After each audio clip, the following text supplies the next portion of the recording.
Hello guys, welcome all of you. This is lecture number 5 of chapter 5 motion, laws of motion.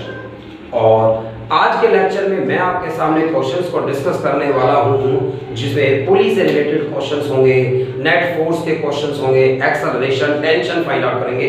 पिछले lecture में मैं आपको apparent wait in lift बता चुका हूँ कि किस तरह से वो वेट चेंज होता है लिफ्ट के अलग अलग केसेस में, और एक पुली का केस मैंने डिस्कस किया था लास्ट लेक्चर में आपके लास्ट में। और अब हम कुछ क्वेश्चंस को डिस्कस करेंगे जिससे जानेंगे कि किस तरह से acceleration, tension, net force find out किया जा सकता है अलग अलग केसेस के अंदर में। अगर एक क्वेश्चन मैंने आपके सामने इस तरह से रखा है कि हमारे पास एक ब्लॉक है जिसका मास 7 kg है। तो इस तरह से ये एक ब्लॉक है और इस ब्लॉक का मास 7 kg है। इसके साथ एक रस्सी जुड़ी हुई है और इस रस्सी का मास 0.5 kg है और ये एक स्मूथ सरफेस पर ब्लॉक रखा हुआ है, मतलब कोई फ्रिक्शन फोर्स नहीं है इस वक्त। तो कोई फ्रिक्शन फोर्स नहीं है। फ्रिक्शन फोर्स आप जानते हैं, ब्लॉक आगे जाएगा तो ये सरफेस अपोजिट डायरेक्शन में एक फ्रिक्शन फोर्स लगाता। इसे रोकने के लिए दो सरफेसेस जब टच में होते हैं और अगर आप उनमें मोशन प्रोड्यूस करने की कोशिश करें तो उसे अपोज करेगा, उसे फ्रिक्शन फोर्स कहते हैं। हम इसी चैप्टर में उससे आगे डिटेल में जानेंगे कितने तरह के फ्रिक्शन होते हैं, क्या वैल्यू होती है, किन चीजों पर डिपेंड करता है। 0.5 kg की इस रोप पर आपने क्या किया है, 15 न्यूटन का फोर्स लगाया है। 15 न्यूटन का फोर्स लगाया गया है, 15 न्यूटन का फोर्स लगाया गया है, कैपिटल F नाम दिया मैंने इसे। 15 न्यूटन का फोर्स इस रस्सी पर लगाया गया है। And what is the force exerted by the block on the rope. आपको फाइंड आउट क्या करना है, what is the force exerted by block on rope। भाई क्या है कि भाई इस रोप पर ब्लॉक ने कितना फोर्स लगाया है, ऐसा हमें जानना है। पहली बात, जब आपको पता है इस रस्सी से इसको बांधा गया है, रस्सी से हम खींचेंगे इसको, तो जब आपने 15 न्यूटन का फोर्स लगाया है, रस्सी पर लगाया है हमने फोर्स, रस्सी को हम खींच रहे हैं तो ये इससे जुड़ी हुई है, तो हो सकता है ये ब्लॉक भी आगे चलने लग जाए अगर आपका फोर्स काफी है इसे मूव कराने के लिए, क्योंकि यहाँ फ्रिक्शन है नहीं तो मूव करा पाओगे आप इसे। 15 न्यूटन का फोर्स लगाकर जब इस ब्लॉक को आगे खींचा गया है, इस रस्सी के साथ खींचा गया है, तो जब इस रोप को मैंने आगे की तरफ खींचा है इस तरह से, साथ में इस पर 15 न्यूटन का फोर्स लगाया, तो ब्लॉक ने रस्सी पे कितना फोर्स लगाया ये जानना है। पहली बात, कौन सा फोर्स होगा जो ब्लॉक ने रस्सी पर लगाया होगा, मैं आपको बताता हूं। हर एक की इक्वेशन बनाए आप, हर बात बता पाएंगे आप। जैसे यहां से स्टार्ट करें, देखें, जब 15 न्यूटन का फोर्स इस रोप पर लगाया गया है तो आपने इस रस्सी के इस एंड पर जब 15 न्यूटन का फोर्स लगाया है तो इस रस्सी ने अपोजिट डायरेक्शन में एक टेंशन प्रोड्यूस करेगी। मैंने कहा था जहां पर भी रस्सी का एक पॉइंट है जहां कोई फोर्स लग रहा है या उसे बांधा गया है, वहां से अपोजिट में टेंशन दिखाइए। आप रस्सी को पकड़कर खींच रहे हैं एक एंड पर, तो उस एंड को आपने पकड़ लिया है, बांध दिया है, ऐसे मान लिए उस एंड को आप खींच रहे हो 15 न्यूटन फोर्स लगाकर। इस रस्सी को इधर आप खींचोगे, ये अपोजिट डायरेक्शन में एक रिएक्शन फोर्स देगी आपको। For every action there is an equal and opposite reaction होता है इस तरह से, तो ये रिएक्शन देने की कोशिश कर रही है आपको। तो जब 15 न्यूटन फोर्स लगाया गया है इस डायरेक्शन में, तो टेंशन अपोजिट डायरेक्शन में लगेगी, आपको रोकेगी। यही टेंशन ले जाइए और ब्लॉक पर डिनोट करिए। भाई ये रस्सी दूसरे एंड पर यहाँ पर टाई की गई है, तो इस पॉइंट को ये इधर खींचने की कोशिश करेगी भाई, तो इस डायरेक्शन में यहाँ पर टेंशन शो की जाए तो ये टेंशन इस ब्लॉक को खींचेगी इस तरह से। 15 न्यूटन का फोर्स मैंने लगाया है तो 15 न्यूटन का फोर्स जब मैंने लगाया है ब्लॉक और रस्सी दोनों को खींचने के लिए, मैंने फोर्स अप्लाई किस पर किया है? रोप पर। तो रोप पर मैंने फोर्स 15 न्यूटन इधर लगाया, रोप ने टेंशन लगाई। इस रस्सी के दूसरे एंड पर पहुंचिए, दूसरे एंड पर जहां पर इसको टाई किया गया है, ये उसे खींचने की कोशिश करेगी ना भाई, क्योंकि आप इसको आगे बुला रहे हो, तो ये जिस जहां बंधी उसे खींचने की कोशिश करेगी, वहां जाकर उतनी ही टेंशन से ये इसे खींचेगी और ब्लॉक चलने लगेगा। टी टेंशन ब्लॉक पर है जो ब्लॉक को खींचेगी आगे, तो उतनी ही टेंशन, उतना ही फोर्स इस ब्लॉक पर लगेगा, उतना ही फोर्स इस ब्लॉक पर लगा है, तो इस ब्लॉक ने इतना, जो टेंशन की वैल्यू आएगी वही फोर्स ब्लॉक ने इस रस्सी पर लगाया होगा और टेंशन की वैल्यू फाइंड आउट करनी है। हमसे पूछा गया what is the force exerted by block on rope, तो ब्लॉक ने कितना फोर्स लगाया होगा इस पर? भाई ये टी टेंशन जो इसे खींचने की कोशिश कर रही है, इतना ही फोर्स ब्लॉक ने इस पर लगाया है, तो टेंशन की वैल्यू हमें फाइंड आउट करनी है। भाई टेंशन की वैल्यू फाइंड आउट करने के लिए मैं फोर्स कैसे लगा सकता था? टी टेंशन लगाकर जब खींचा गया है इस तरह से, तो टी टेंशन लगाकर इसको खींचा जा रहा है, तो ए एक्सेलरेशन इसके अंदर प्रोड्यूस हुआ होगा, अपोजिट में कोई फोर्स नहीं है। मतलब मुझे इस ब्लॉक, ये टेंशन की वैल्यू फाइंड आउट करने के लिए T इज इक्वल टू, भाई टी टेंशन इसको इधर की तरफ फोर्स लगा, अपोजिट में कुछ नहीं था, अगर होता तो इक्वेशन कैसे बनती मैं बताऊं आपको कैसे इक्वेशन बनती। भाई टी टेंशन 7 kg को आगे खींचेगी, तो टी टेंशन माइनस, अगर अपोजिट में कोई फोर्स होता तो मैं लिखता टी टेंशन इधर की तरफ माइनस एफ फोर्स इधर की तरफ और is equal to net force mass into में एक्सेलरेशन लिखता। लेकिन इस वक्त अपोजिट में तो कोई फोर्स है नहीं, ऐसा कोई फोर्स नहीं है अपोजिट में, तो इसका मतलब अगर टी टेंशन इस पर लगाई गई है, ये ब्लॉक ए एक्सेलरेशन से आगे जाएगा, तो T tension is equal to mass into में एक्सेलरेशन, और वही T tension is equal to 7 इसका मास है और एक्सेलरेशन ए होगा, तो मुझे एक्सेलरेशन की वैल्यू पता होनी चाहिए थी। और एक्सेलरेशन की वैल्यू कैसे फाइंड आउट करूं?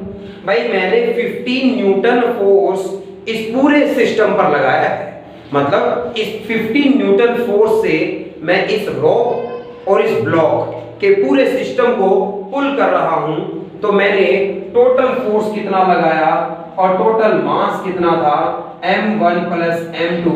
भाई m1 मास रॉक का, m2 मास ब्लॉक का, और ये दोनों सेम एक साथ चलेंगे तो दोनों का एक्सेलरेशन क्या होगा? सेम होगा। दोनों का एक्सेलरेशन क्या होगा? सेम होगा।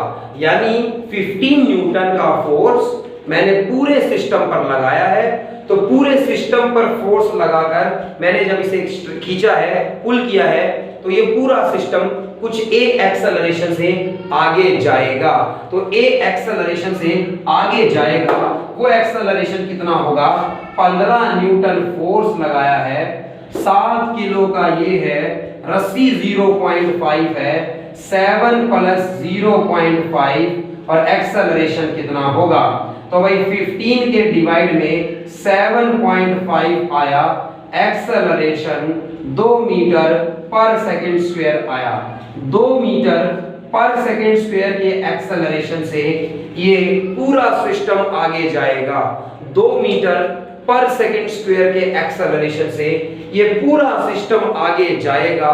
तो जब ये पूरा सिस्टम आगे की तरफ जा रहा होगा तो एक्सेलरेशन इसका 2 मीटर पर सेकंड स्क्वायर होगा। अब इसके लिए इक्वेशन लगाऊं कि भाई 7 kg पर कितना फोर्स लगा? टेंशन, ये टेंशन है जो इसको आगे की तरफ खींच रही है और एक्सेलरेशन प्रोड्यूस हुआ है, तो tension is equal to mass into में एक्सेलरेशन। 7 किलो का ये ब्लॉक था, एक्सेलरेशन इसमें 2 है, तो ये टेंशन की वैल्यू 14 न्यूटन है। टेंशन की वैल्यू 14 न्यूटन है, मतलब 14 न्यूटन की टेंशन इस ब्लॉक पर लग रही है और यही ब्लॉक ने इस पर लगाया है। एक ही बात है, कैसे भी कह लीजिए। हमसे पूछा गया what is the force exerted by block on rock, block ने रस्सी पर कितना फोर्स लगाया? 14 न्यूटन का फोर्स लगाया है। टेंशन एक तरह का रिएक्शन है, जब टेंशन इस पर लगाई गई है तो ये इसका इनर्शिया आगे बढ़ने से रोक रहा होगा इसे, और ये एक्शन है।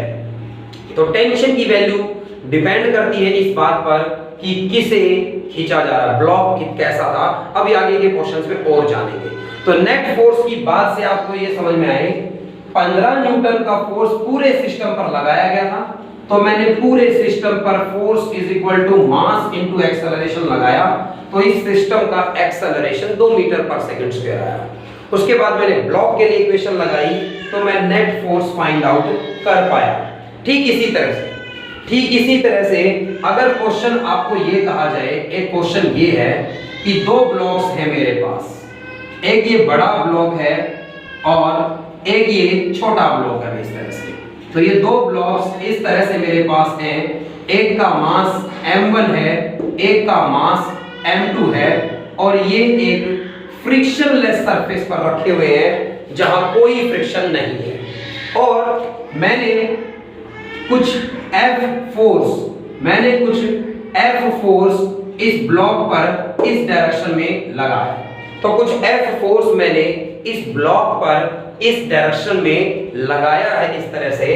तो जब इस डायरेक्शन में फोर्स लगाया है मैंने इस ब्लॉक पर, तो ये पूछा गया है कि इस ब्लॉक ने इस पर कितना फोर्स लगाया और इस ब्लॉक ने इस पर कितना फोर्स लगाया है। ये 2 ब्लॉक्स इस तरह से रखे हुए हैं, मैंने F फोर्स कुछ लगाया है M1 पर, दोनों को पुश किया जा रहा है। M1 M2 दोनों एक साथ आगे की तरफ मूव करेंगे, दोनों का सेम एक्सेलरेशन होगा। सेम एक्सेलरेशन से कुछ A एक्सेलरेशन से ये दोनों आगे की तरफ मूव करेंगे। लेकिन भाई आप ध्यान दीजिए, मैंने फोर्स किस पर लगाया, मैंने M1 पर एक फोर्स लगाया, M1 ने M2 पर फोर्स लगाया हुआ क्योंकि ये कांटेक्ट में है। M1 ने M2 पर एक फोर्स लगाया, तो M2 उसको रिएक्शन भी देगा। For every action there is equal and opposite reaction. तो M2 ने उसको एक रिएक्शन फोर्स दिया होगा, और फिर ये एक साथ मूव कर रहे हैं, ये एक्सटर्नल फोर्स लग रहा है, दोनों एक साथ मूव कर रहे हैं, तो इन दोनों में फोर्स है। अगर ऐसे पढ़ूं इस तरह से कि ये M1 है और ये M2 है इस तरह से, तो मैं ये कह सकता हूं कि M1 ने M2 पर एक फोर्स लगाया है, M1 ने M2 पर एक फोर्स लगाया है, और उसके जवाब में M2 ने भी M1 पर उतना ही फोर्स लगाया है। For every action there is equal and opposite reaction. तो इस F फोर्स की वैल्यू फाइंड आउट करनी है कि कितना ये फोर्स लगाया गया है, कितना ये फोर्स लगाया गया है, इस पर कितना फोर्स लगा है, इस फोर्स की वैल्यू आपको फाइंड आउट करनी है। भाई इस M1 ब्लॉक ने, आपने M1 पर फोर्स लगाया F, यानी आपने पूरे सिस्टम को आगे भेजने के लिए टोटल फोर्स लगाया कैपिटल F, और M1 plus M2 total mass हो गया, और ये दोनों ब्लॉक्स आगे जाने लगे A एक्सेलरेशन से। मतलब फोर्स इज इक्वल टू लिखा जा सकता है मास इनटू एक्सेलरेशन के M1 प्लस M2 इनटू में एक्सेलरेशन के। तो एक्सेलरेशन इन दोनों का लिखा जा सकता है F force divided by M1 plus M2 लिखा जा सकता है।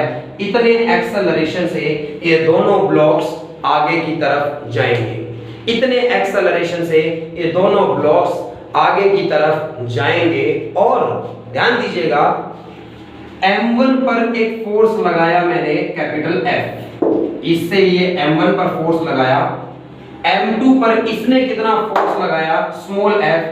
तो M2 पर फोर्स के बारे में सोचिए, सिर्फ M2 के बारे में सोचिए।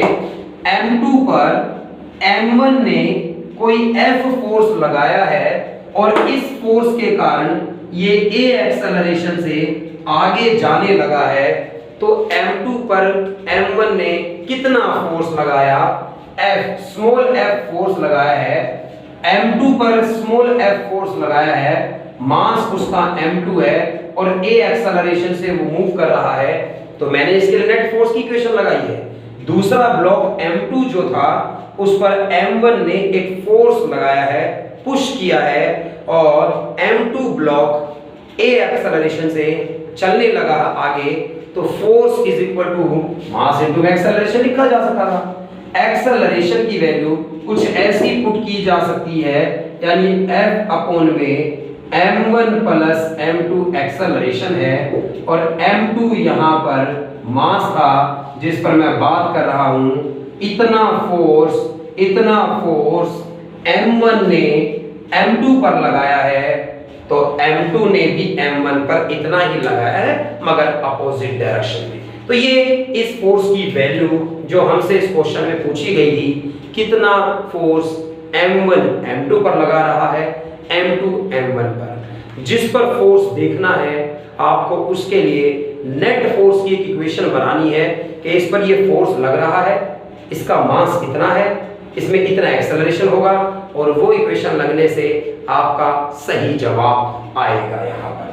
तो m1 ने m2 पर और m2 ने m1 पर सेम फोर्स लगाया था इस केस में, और इतना फोर्स लगाया था, ये हम यहाँ पर सोल्व कर पाए। ठीक इसी तरह से अगर आप इस क्वेश्चन को एक बार ध्यान से देखेंगे तो भाई अब आप सारे क्वेश्चन आगे कर पाएंगे। इस क्वेश्चन को ध्यान से देखिएगा भाई, ये 3 ब्लॉक्स हैं आपके सामने इस तरह से। तो ये 3 ब्लॉक्स हैं आपके सामने, इस तरह के 3 ब्लॉक्स हैं और ये किसी स्मूथ सरफेस पर रखे हुए हैं, यानी फिर से कोई फ्रिक्शन नहीं है, क्योंकि अभी मैंने फ्रिक्शन का कॉन्सेप्ट तो पढ़ा ही नहीं है, इस चैप्टर में आगे हम पढ़ने वाले हैं। m1 m2 m3 का मास 5 kg 10 kg एंड 15 kg कहा जाएगा भाई। m1 ब्लॉक है ये, m1 ब्लॉक का मास 5 kg है यहाँ पर, ये m2 ब्लॉक का मास 10 kg है यहाँ पर, और इस m3 ब्लॉक का मास 15 kg है इस तरह से। और एक 50 न्यूटन का फोर्स इस पर लगाया गया है, बिल्कुल ऐसे जैसे ट्रेन का डिब्बा होता है, और ये ट्रेन का इंजन है, और ये 50 न्यूटन फोर्स मान लीजिए लगा रहा है पूरी ट्रेन को आगे खींचने के लिए। और कोई भी 2 डिब्बे आपस में चेन से, रोड से, रस्सी से बंधे हुए हैं, कनेक्शन उनके बीच में एक दूसरे को जोड़ा गया है। यहाँ इस वाली रस्सी में, इस रोप में टेंशन बतानी है, इस वाली रोप में टेंशन बतानी है, कितनी टेंशन होगी ये सारी बातें जाननी है भाई। इस तरह से जानने के लिए पहले इक्वेशंस बनानी पड़ेंगी भाई। मैं ये जानता हूँ, आप पहले ऐसे देखें, 15 किलो, 10 किलो और 5 किलो, 15 किलो, 10 किलो और 5 किलो का ये जो इन ब्लॉक्स का सिस्टम बन रहा है, इस सिस्टम पर 50 न्यूटन फोर्स लगाया गया, क्योंकि ये स्मूथ सरफेस है। क्योंकि ये स्मूथ सरफेस है, यानी इस सरफेस पर कोई फ्रिक्शन फोर्स नहीं है, तो यानी ये ब्लॉक जब आगे जाना चाहेगा तो यहाँ कोई फ्रिक्शन फोर्स नहीं, यहाँ भी कोई फ्रिक्शन फोर्स नहीं, यहाँ भी कोई फ्रिक्शन फोर्स नहीं। 50 न्यूटन का फोर्स जब इन पर लगाया गया है, तो अपोजिट डायरेक्शन में इन तीनों को रोकने वाला कोई फोर्स नहीं है, यानी ये पूरा सिस्टम 50 न्यूटन फोर्स लगने से डेफिनेटली आगे जाएगा, और आगे जाएगा तो ये तीनों एक साथ आगे जाएंगे, इन तीनों का कुछ a एक्सेलरेशन होगा।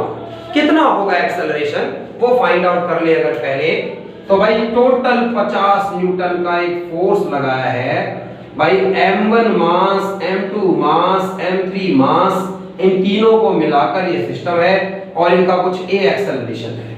ये पूरा system m1 plus m2 plus m3 मास वाला कुछ a एक्सेलरेशन से आगे जाएगा, तो भाई फोर्स लगाया 50 न्यूटन, कुछ एक्सेलरेशन से ये मूव करेंगे। नेट फोर्स की इक्वेशन, न्यूटन का second law, F is equal to ma। 50 Newton का फोर्स लगाया, 15 प्लस 10 25 प्लस 5 30 मास हो गया और ए एक्सेलरेशन होगा। एक्सेलरेशन आया 5/3 मीटर पर सेकंड स्क्वायर। इतने एक्सेलरेशन के साथ ये पूरा सिस्टम आगे आएगा। इतने एक्सेलरेशन के साथ ये पूरा सिस्टम आगे आएगा।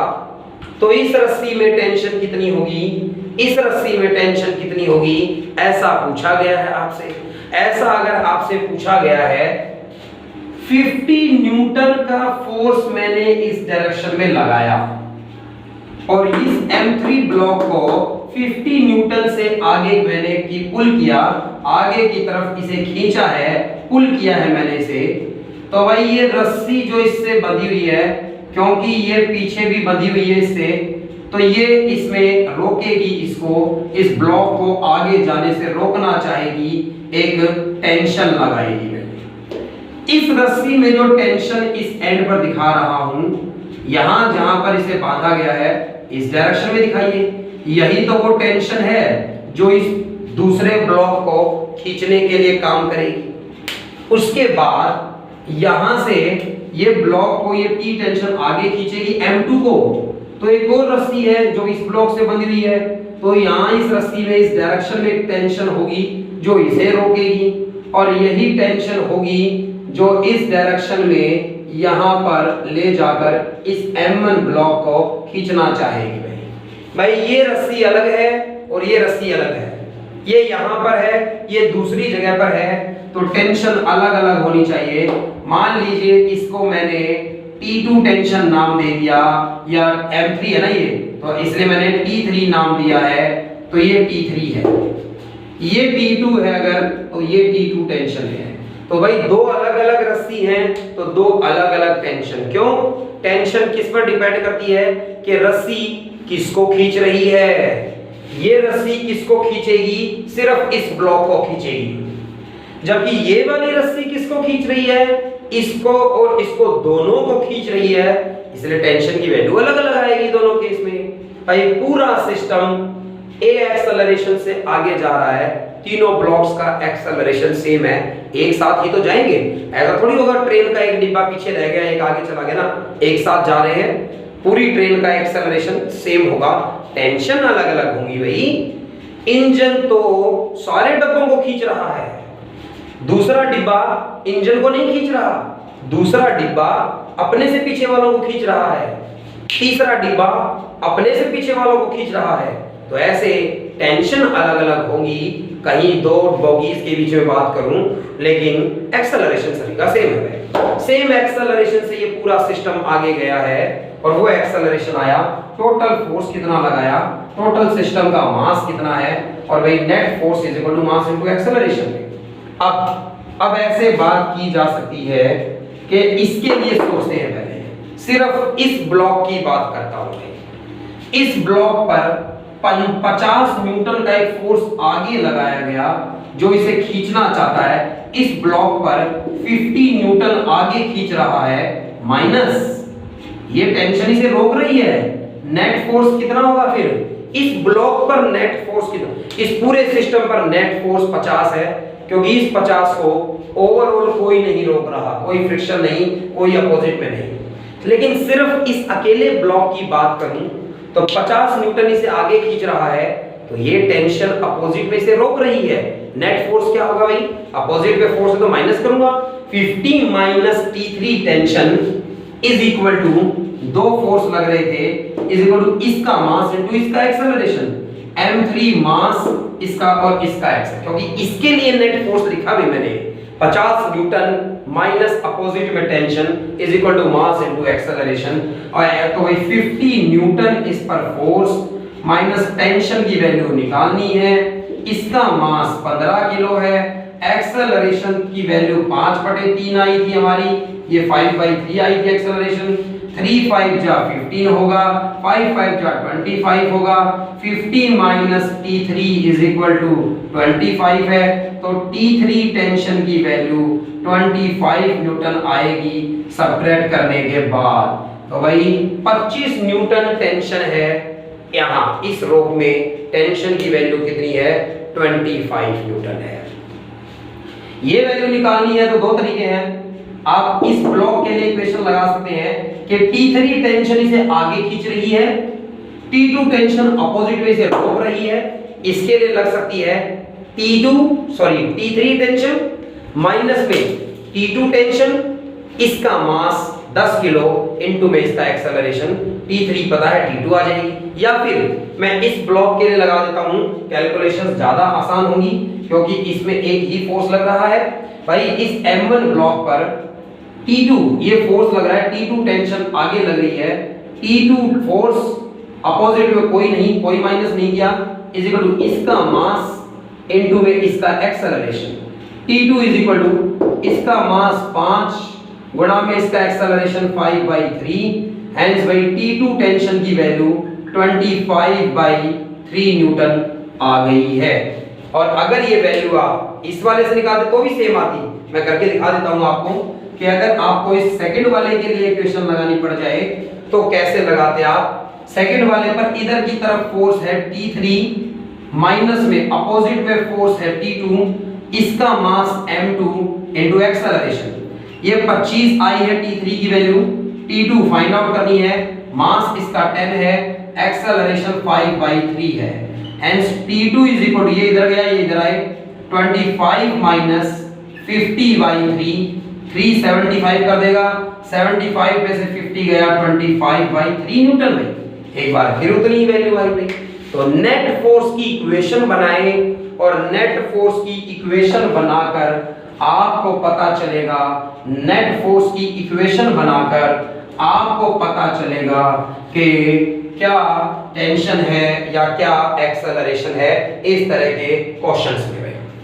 एक और बार मैंने टेबल रखा इस तरह से भाई, तो ये टेबल है इस तरह का एक, इस टेबल पर एक ब्लॉक, एक ट्रॉली है मान लो, तो ये एक ट्रॉली है इस तरह से खिलौने वाली, 10 kg इसका मास M2, 10 kg इसका मास। इससे एक स्ट्रिंग है जो एक पुली पे से घूम रही है, फ्रिक्शनलेस पुली है, और ये ब्लॉक है यहाँ पर ये 5 kg का ब्लॉक है, और ये 5 kg का ब्लॉक है इस तरह से। और इस सिस्टम में आपको देखिएगा ये वाला ब्लॉक अपने वेट के कारण नीचे जाना चाहेगा, रस्सी को खींचेगा, रस्सी पुली के ऊपर से घूमी हुई है, इस खिलौने को आगे खींचेगी, ये खिलौना आगे आएगा। तो भाई जब आगे आएगा तो ए एक्सेलरेशन से अगर ये नीचे जा रहा है, भाई फ्री फॉल नहीं है ये फ्री फॉल बिल्कुल भी नहीं है इस बार। क्यों? क्योंकि भाई ये फ्री फॉल नहीं, क्योंकि इससे रस्सी बंधी हुई है जो दूसरे एंड पर भी टाई की गई है, ये फ्री फॉल नहीं है। तो इस क्वेश्चन की बात करें तो ये वैल्यूज गिवन है, G की वैल्यू 9.8 रखिए, और what will be the tension and acceleration. Tension की वैल्यू रस्सी में बताइए कितनी होगी, एक्सेलरेशन बताइए कितना होगा इस केस का। अगर ये वैल्यूज आपके सामने हैं भाई, मास इनका 10 kg एंड 5 kg गिवन है। भाई आप ये मत सोचना कि 5 किलो की ऑब्जेक्ट इस 10 किलो को कैसे खींच पा रही है, खींचना ही तो है, कोई फ्रिक्शन तो है नहीं, उठाना थोड़ी है, ऊपर नहीं उठा सकती 5 किलो वाली इसको, क्योंकि ये ज्यादा वेट होगा इसका। लेकिन अभी तो हिलाने की बात है ना, फॉरवर्ड मूव कराना है भाई, कोई फ्रिक्शन नहीं है यहाँ पर, तो आराम से मूव करेगी ये। क्यों किस तरह से आप फाइंड आउट करेंगे भाई।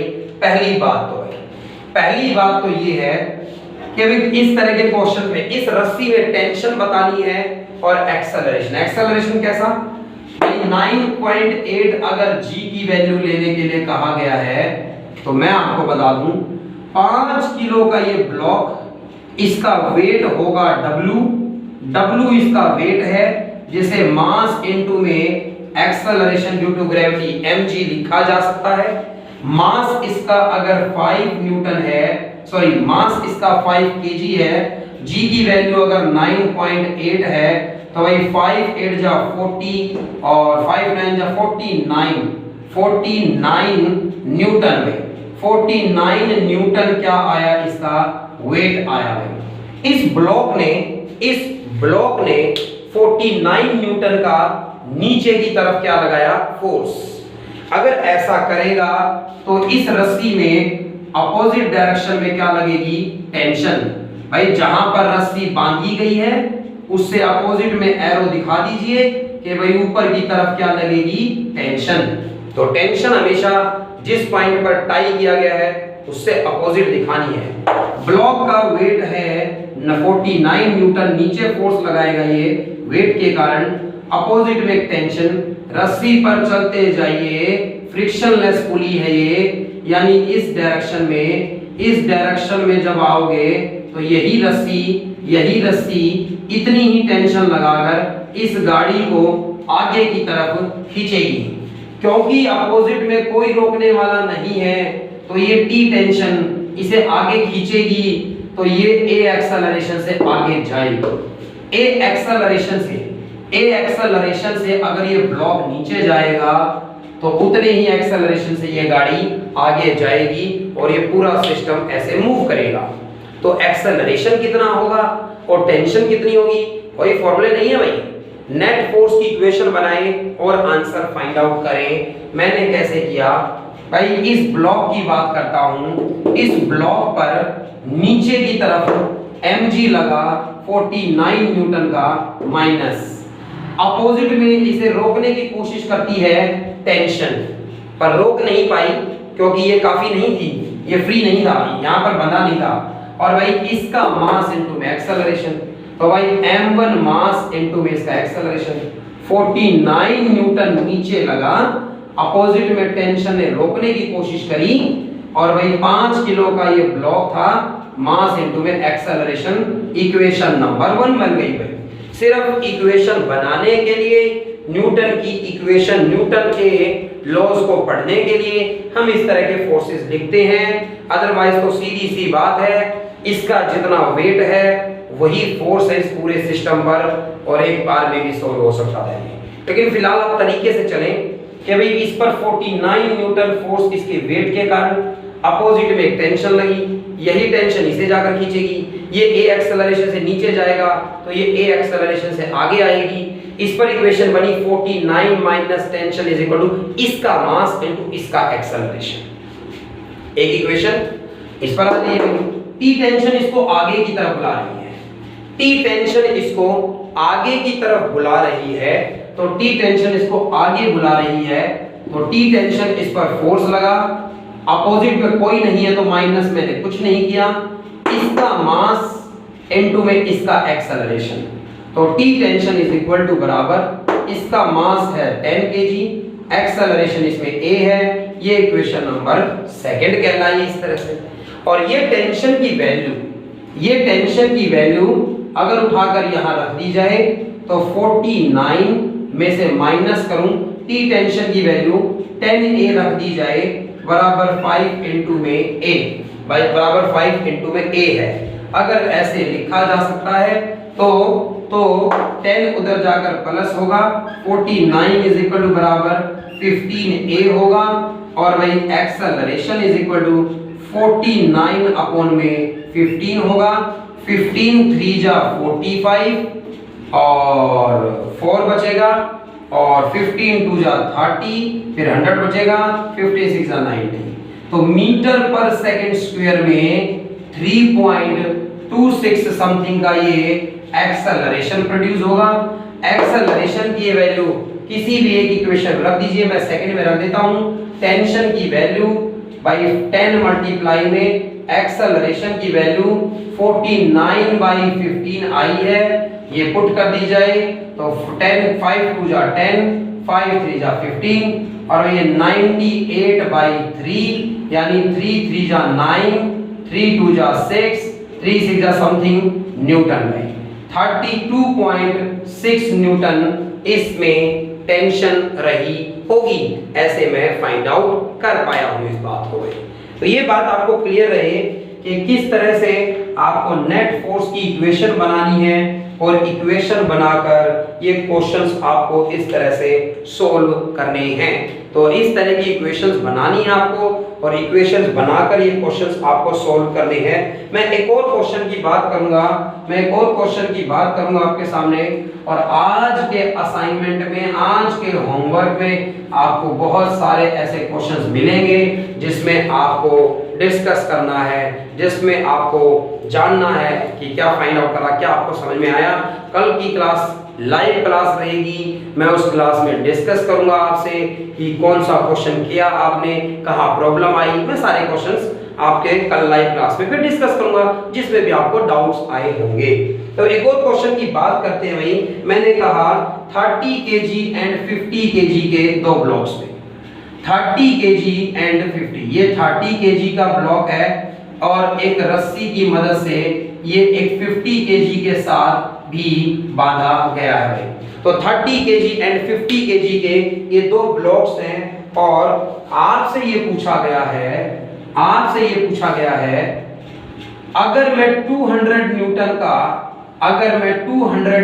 का एक फोर्स इस पर 30 kg वाले पर लगाऊं तो टेंशन कितनी होगी। और अगर मान लीजिए ये 30 kg है और एक रस्सी की मदद से ये इस 50 kg के साथ टाइड अप है और यहां अगर मैंने इस पर 200 न्यूटन लगाया होता, क्या दोनों केस में टेंशन अलग अलग होगी? सेम सिस्टम है दोनों बार, मैंने एक्सटर्नल फोर्स जो लगाया है उसकी वैल्यू भी सेम है दोनों बार, दोनों में केस में जो एक्सेलरेशन प्रोड्यूस होगा वो भी सेम होगा। लेकिन क्या दोनों केस में टेंशन की वैल्यू सेम होगी? क्या दोनों केस में टेंशन की वैल्यू डिफरेंट होगी? अगर हाँ तो क्यों होगी? मैं आपको ये सारी बातें बताता हूं भाई। आपने 200 न्यूटन का फोर्स इस पर लगाया, क्योंकि कोई अपोजिट में फ्रिक्शन वगैरह है नहीं, ये पूरा सिस्टम कुछ ए एक्सेलरेशन से आगे की तरफ जरूर जाएगा। सेकंड केस में जब आपने 200 न्यूटन 50 वाले पे लगाया है तो पूरा सिस्टम 200 न्यूटन फोर्स के कारण आगे जाएगा, अपोजिट में कोई रोकने वाला नहीं है स्मूथ सरफेस पर। इस बार ए एक्सेलरेशन इस डायरेक्शन में होगा, इस डायरेक्शन में ए एक्सेलरेशन होगा। तो दोनों बार ये पूरा सिस्टम फोर्स की डायरेक्शन में जाएगा। इधर फोर्स लगाइए इधर जाएंगे, इधर फोर्स लगाओगे इधर जाएंगे, दोनों केस में एक्सेलरेशन कुछ होगा और सेम भी होगा। क्यों? 200 न्यूटन का फोर्स पूरे सिस्टम पर लगाया, F is equal to total mass m1 plus m2 into acceleration में 200 न्यूटन का टोटल फोर्स 30 kg और 50 kg 80 kg मास हो गया, a एक्सेलरेशन। एक्सेलरेशन 200 बटे में 80 आया, 1 0 से 1 0 कैंसिल और भाई 4 5 जा 20, 4 2 जा 8, 2.5 मीटर पर सेकंड स्क्वायर का एक्सेलरेशन। इस केस में भी यही आएगा भाई। तो इस केस में भी 200 का फोर्स 80 का मास, एक्सेलरेशन सेम आएगा। दोनों बार 2.5 मीटर पर सेकंड स्क्वायर के एक्सेलरेशन से ये इधर गया है, इस बार भी 2.5 मीटर पर सेकंड स्क्वायर के एक्सेलरेशन से ये इस तरफ गया है। अब मुझे ये जानना है क्या दोनों केस में टेंशन की वैल्यू सेम होगी या दोनों केस में टेंशन की वैल्यू डिफरेंट होगी। वैसे तो डिफरेंट होनी चाहिए, क्योंकि इस केस में रस्सी 50 किलो को खींच रही है, तो जिस डब्बे को खींच रही है उसके अकॉर्डिंग होगी टेंशन। इस केस में ये 30 kg वाले को खींच रही है तो टेंशन कम होनी चाहिए। देख लेते हैं भाई 200 न्यूटन आगे खींचेगा 30 किलो को, तो अपोजिट में टेंशन लगेगी जो इसे आगे जाने से मना करेगी। लेकिन ये जाएगा भाई, नेट फोर्स लगा तो आगे जाएगा। 30 यही टेंशन इस ब्लॉक को आगे खींचेगी, ये ब्लॉक आगे आएगा, इसलिए पूरा सिस्टम चलेगा आगे भाई। इस केस में ये आगे जाएगा, अपोजिट में एक टेंशन लगेगी इस तरह से, यही टेंशन इस वाले ब्लॉक को आगे खींचेगी और ये चलेगा इस तरह से। तो दोनों केस में अलग अलग है भाई। टेंशन की वैल्यू क्या होगी, यहाँ इक्वेशन बन सकती है 200 माइनस, अगर 30 kg वाले के लिए लिखूं तो मैं लिखूंगा 200 न्यूटन आगे लगा माइनस T टेंशन इसे रोक रही है, 30 वाले का मास इनटू में एक्सेलरेशन। एक्सेलरेशन आपको पता ही है, तो 200 माइनस टेंशन, एक्सेलरेशन आया था 2.5 मतलब 5/2 आया था। तो भाई ये 15 और ये 75 होगा, 75 होगा, 75 होगा, 75 इधर आकर माइनस होगा, 125 न्यूटन की टेंशन है। इस केस में 125 न्यूटन की टेंशन है।